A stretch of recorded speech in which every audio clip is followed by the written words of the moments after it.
मेरा नाम मोहम्मद आज़म क़य्यूम, मैं मस्कुलोस्केलेटल पेडियाट्रिस्ट हूँ। आज मैं आपसे बात करूँगा एक कंडीशन फुट में होती है जिसको कहते हैं मॉर्टन्स न्यूरोमा। न्यूरोमा जिनको होता है, पेशेंट्स आम तौर पे कंप्लेन करते हैं फुट के ऊपर पेन और शार्प पेन होता है, और या कभी वो पेन नीचे उंगलियों की तरफ भी जाता है और उस पेन में शार्पनेस होती है।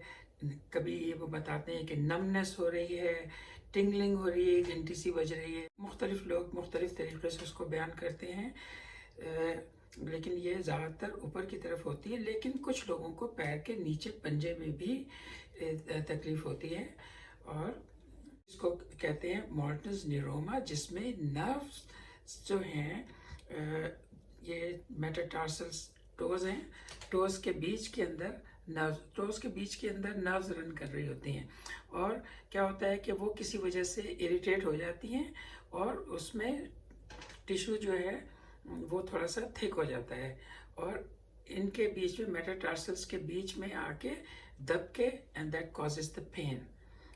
तो ये आमतौर से ऐसे लोगों के होता है जिनकी हाई आर्च होती है, या फ्लैट फुट होता है, या बनियन होता है, या उनको हैमर टो होता है, या और कोई कंडीशंस होती हैं 4 फुट की, तो उस सूरत में ज़्यादा होता है।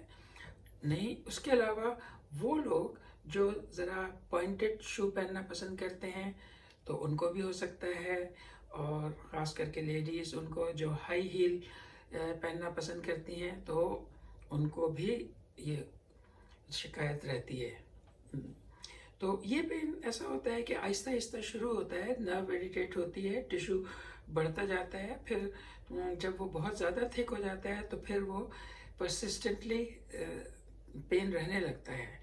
तो फिर उसके बाद लोगों को यकीनन किसी से, डॉक्टर से रुजू करना चाहिए।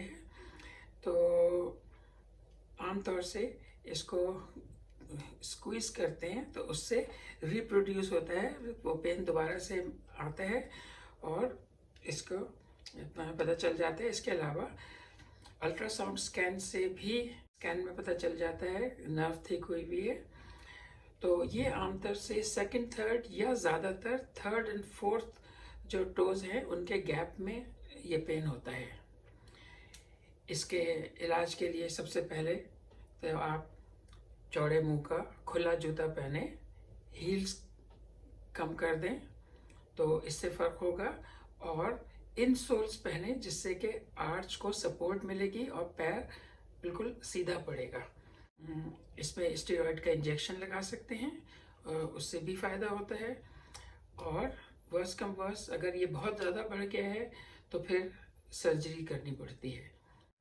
कुछ प्रॉब्लम हो तो आप कमेंट्स में मुझे बताएं, तो मैं आपको एडवाइस करूँगा। Thank you for listening.